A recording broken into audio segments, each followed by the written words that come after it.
Shit. Is that good? A little high? What's up, guys? Travis Reeder here, Formula Drift Pro 2 driver. I'll be doing a little Q&A with you guys today. McDaniel _ asked, what is your favorite part and least favorite part about drifting? Oh, that's a good one. I guess favorite part about drifting, drifting's different in the grassroots aspect and at the pro level, so I'll touch on both of them. Grassroots aspect, favorite part about drifting is just having a blast with your friends.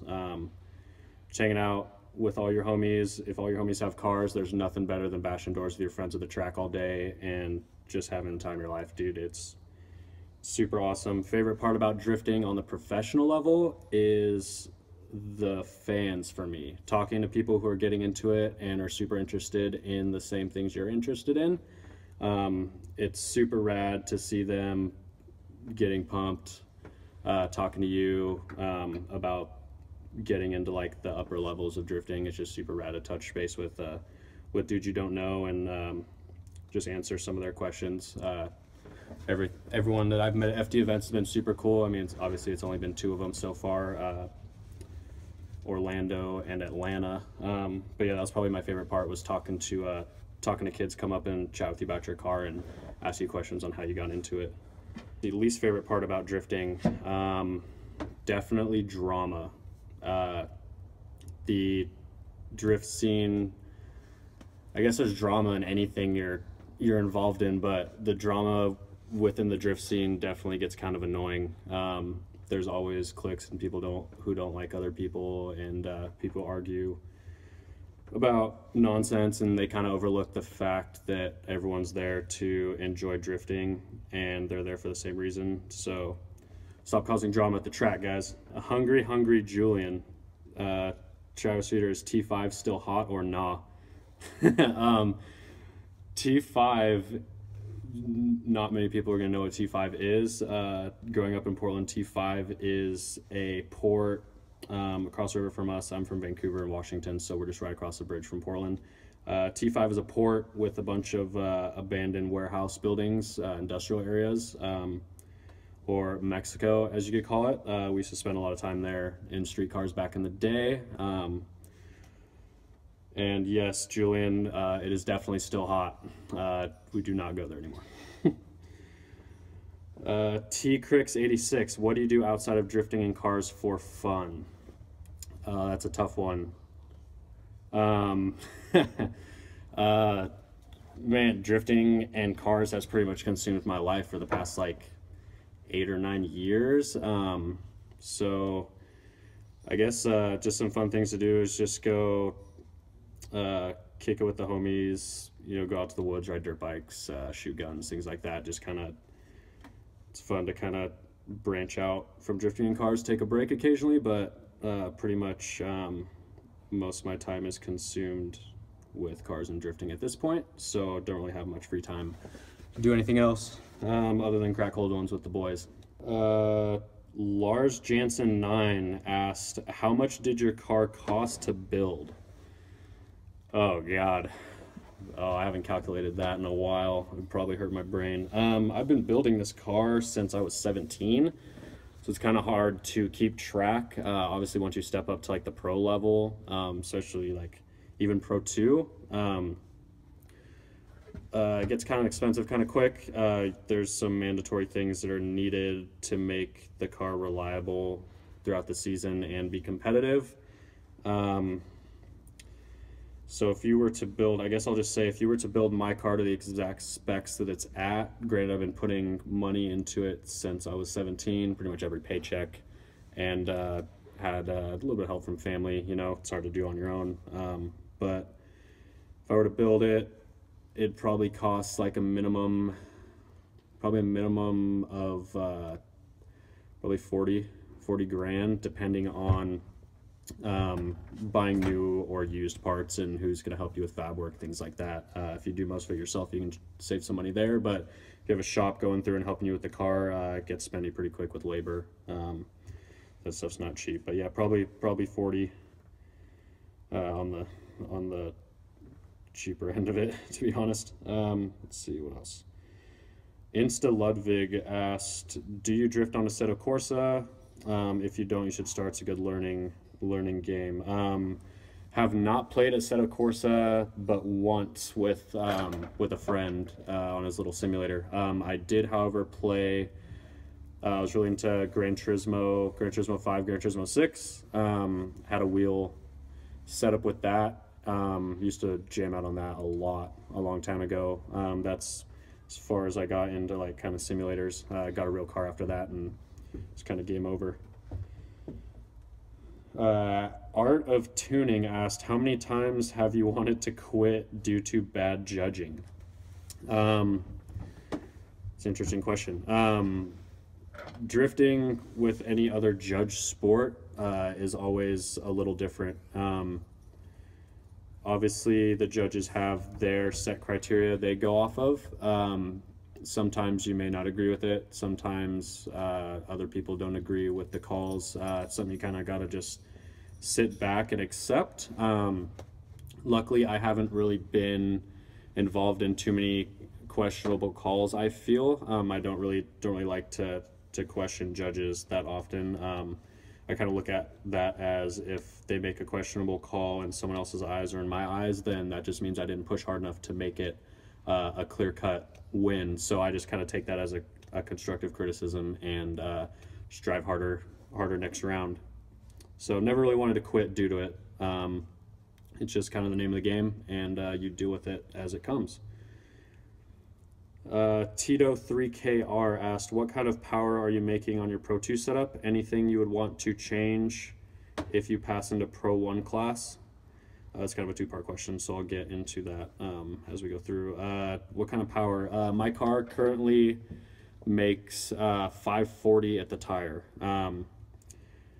It's super simple. It's just naturally aspirated, no nitrous, no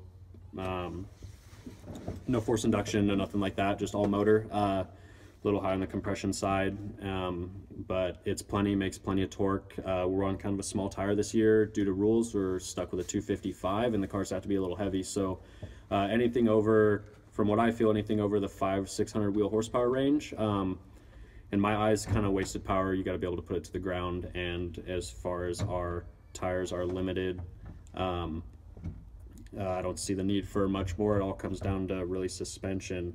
Things I would change if I passed into the Pro 1 class. That's where you need to step up on power because the tire to weight ratios change as far as judging on the rules. So you definitely, if you go to Pro 1, you're going to need, from me talking to those dudes on that level, pretty much 750 to 9 is like the average at the tire for horsepower. So I definitely have to be up in that range to feel comfortable. 750 is still on the low side. Thousands getting up there. I definitely need a big tire for that and put some weight in the car. But yeah, definitely have to step up on power, fix some suspension geometry, try to get more grip out of the car, make it faster, because all those Pro 1 cars are nuts, dude. They're like, it's like equivalent to a 9-second drag car with 70 degrees of steering angle. It's nuts. Those cars definitely do things that doesn't seem possible. So you definitely got to get your car on that level. So yeah, definitely more power, suspension adjustments to try to hang with those guys. And then second part of the question, I see you're running the Holley Terminator setup. How do you like it over Sniper or Carbed? I'm actually not on the Holley Terminator or the Sniper. My car has a Edelbrock Super Victor with the Holley 4150 like single plane 4-barrel throttle body. It looks like a carb, not a carb. It is fuel injected still. I like it. Tall runners, makes good power up top. Get that cool block filter out the hood. A lot of people see, some people don't like it, but I dig it. But no, definitely makes good power. Car's super responsive. I dig it so far. Only driven a handful of events with it, but yeah, it's rad. Keegan the Kid, if you didn't go LS, what engine would you run? In other words, what's your second choice of engines? I've always been a V8 guy. No replacement for displacement with me. I like the big cubic inch torque on demand type of stuff. The JZs are obviously a big choice in drifting.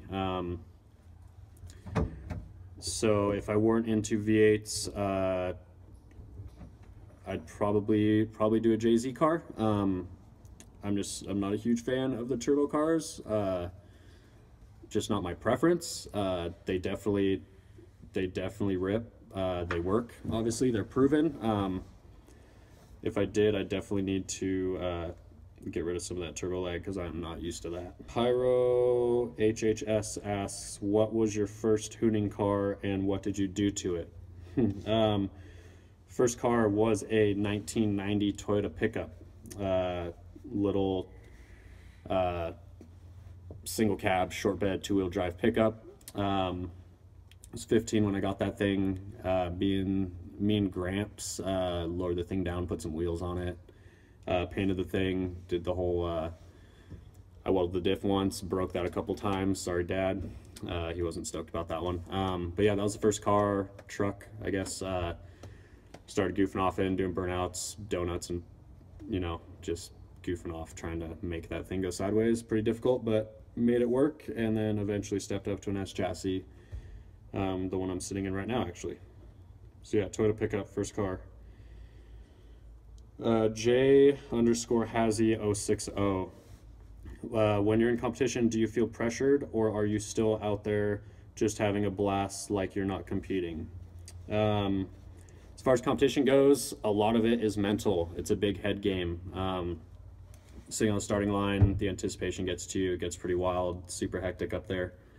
As far as it goes for me, I feel like I have the head games pretty under control. Gotta kind of breathe, get in the right mindset.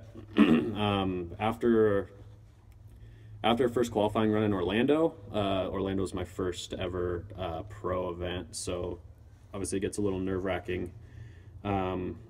But after the first qualifying run in Orlando, I felt pretty good and got pretty comfortable.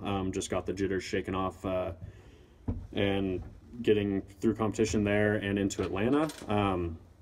Pretty much I get on the start line, pull up next to the dude, give him a thumbs up, and zone out. And as far as that goes, I run my own run. Doesn't really get to me, doesn't really bother me. I just focus on driving my line and just throwing down a gangster run for the judges. Don't really think about anything else. Let's see, Francisco_B6. Since both of you have S chassis, I'm assuming you meaning me and Caleb, what would you pay for a stock S13 or S14 5-speed car in OEM condition? That's a hard one. In my eyes, the drift tax in the Pacific Northwest has gotten pretty out of hand. When I bought this car, 17 years old, this was a 120,000 mile bone stock original single cam car, working AC, all fancy, like good interior, good paint. Thing was pretty straight off the showroom floor. I went and ruined it. But back in 2011, I paid $1,200 for this car, and I felt that was pretty fair, considering what it was at the time. Nowadays, you go on Craigslist, in the Portland area, at least Portland, Seattle area, and this car, a car similar to mine in the condition it was when I bought it, people were asking like $4 or $5 grand. I think that's outrageous. You wreck one of these cars and go to your insurance company, and they're going to try to give you $1,500 for it. They're just 240s, guys. They're not gold. Stop the drift tax. Sucks. S14s, on the other hand, a little more expensive. You're getting a new body style, newer car. I'd probably pay, as far as a clean stock S14 goes, if it was a factory 5-seat car, depends on if it was a kooky front, Zenki front, you know, that comes into play. SE model if it's factory 5 lug.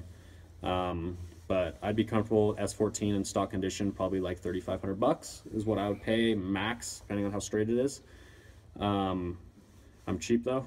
S13s, on the other hand, got a nice clean straight S13 with minimal rust, clean title, blah blah blah, all the above.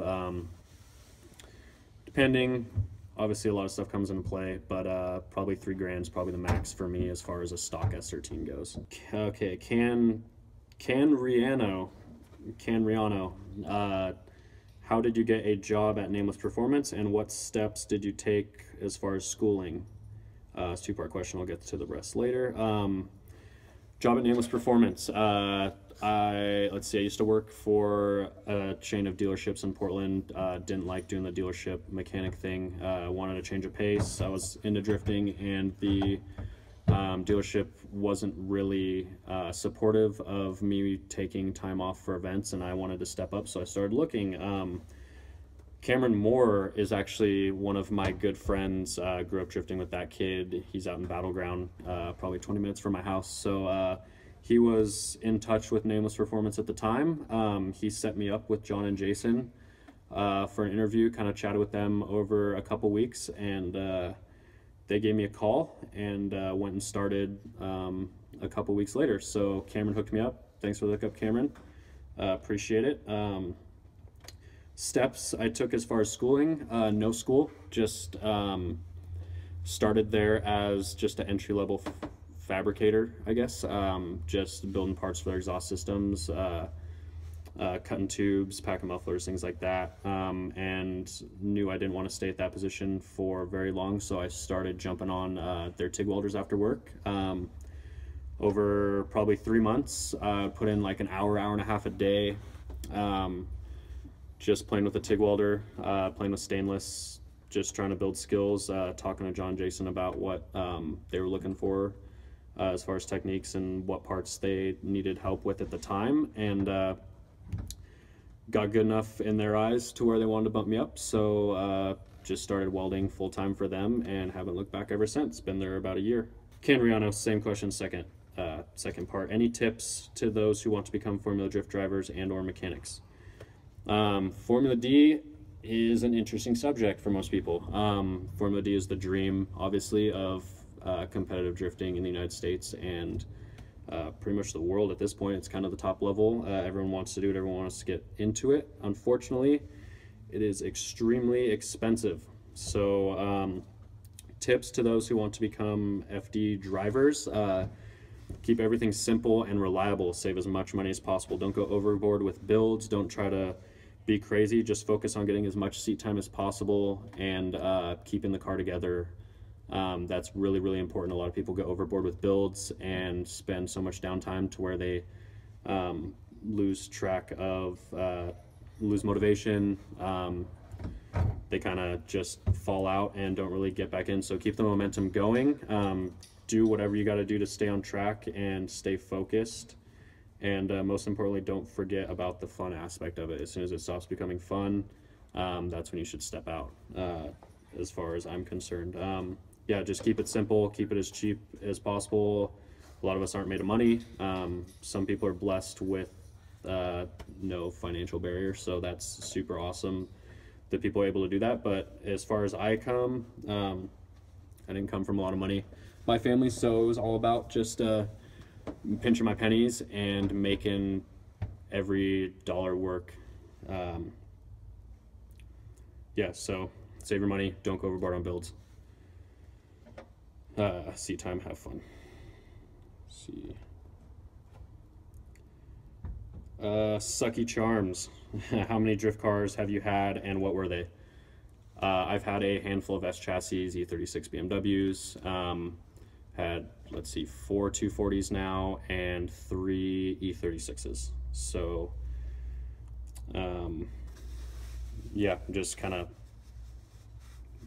goofed off with those, flipped them, did whatever. Always kept the one I'm sitting in right now since it was my first one. Can't let this one go. But, yeah, always have to have some fun cars on the side. Here's a good one. Macho Man Randy Sanchez asked, it's been said that you have the perfect drift body.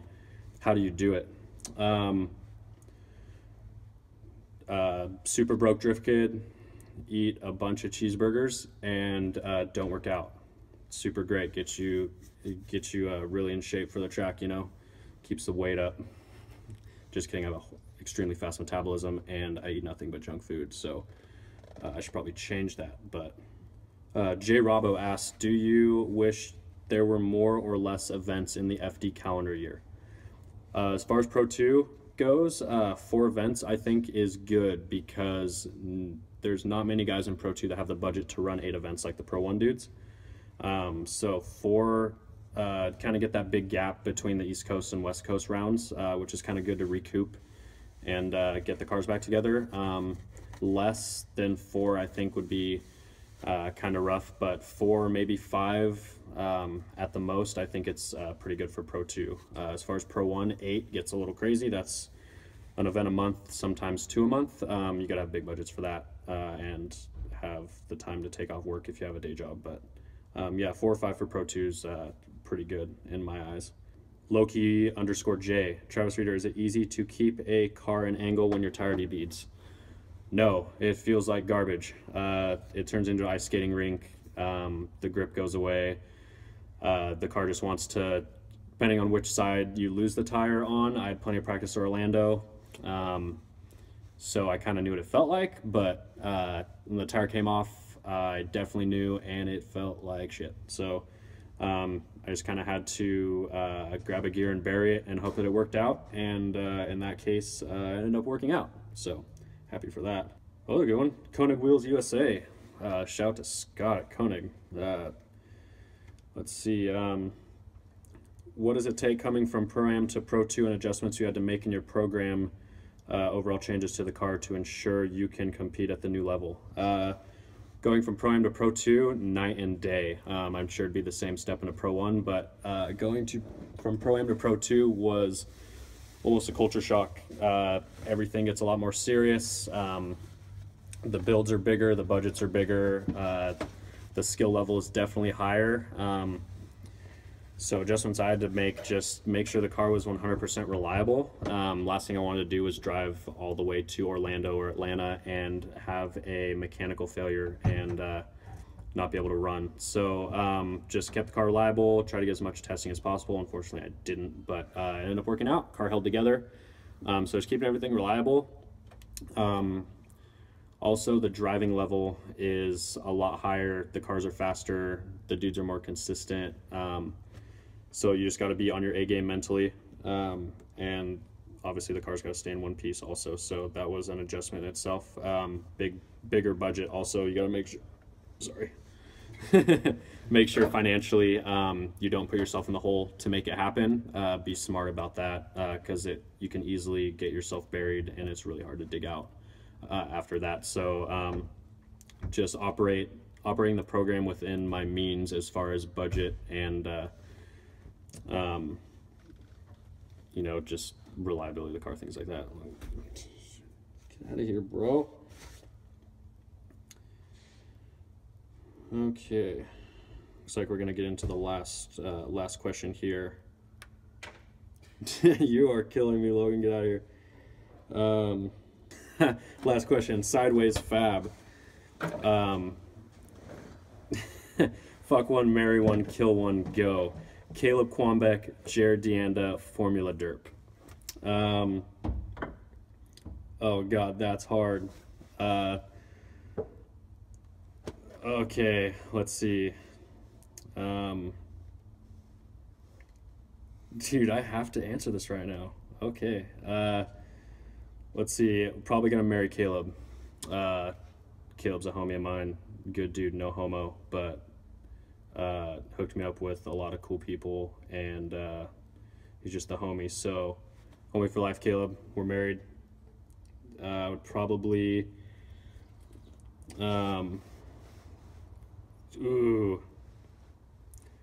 probably kill Formula Derp.